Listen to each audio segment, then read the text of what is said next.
This dispute began on July the 1st, but the problems go back further. The Swilly bus company provides scheduled passenger bus services in North and West Donegal. The company is owned by a London-based Donegal man, Patrick Doherty, who bought it over in 1980.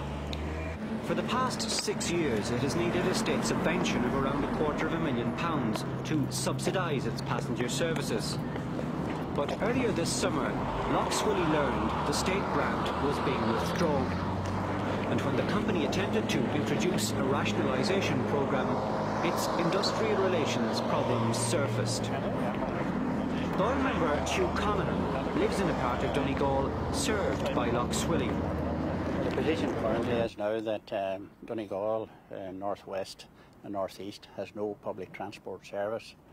And that would be the first time now in 100 years that there is no public transport service in this particular part of the country.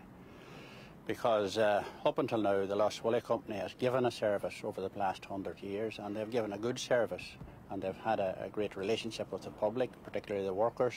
And it is regrettable that now at this particular juncture that we have no public transport service.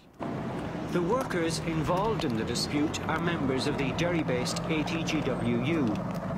According to union official Tony Martin, 26 bus drivers are refusing to work a new roster, which involves more hours for less money. He claims the men were locked out. The company denies all this.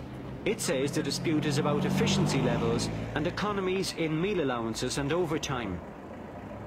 As chairman of Donegal County Council, Hugh Conaghan will lead a deputation of Donegal Dáil deputies and senators to meet the Transport Minister, John Wilson. Our prime concern as public representatives, and this came out very clearly at the council meeting, was first of all to ensure that our service is restored to this part of the country, because we are taxpayers like the rest of the people, and we have now no public transport service. So therefore we've been pressing upon the Minister to play his part and to ensure that we receive a fair share of what the rest of the country is receiving.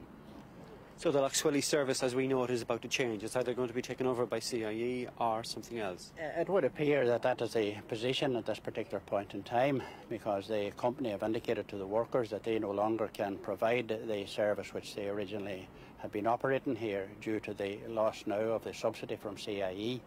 So therefore they had to cut down on their services throughout the area which they were operating in. And the agreements which are being offered to the workers are not acceptable to the workers, and this has led now to this current dispute. But that's a separate issue. We're only primarily concerned with restoring the transport service to the public here.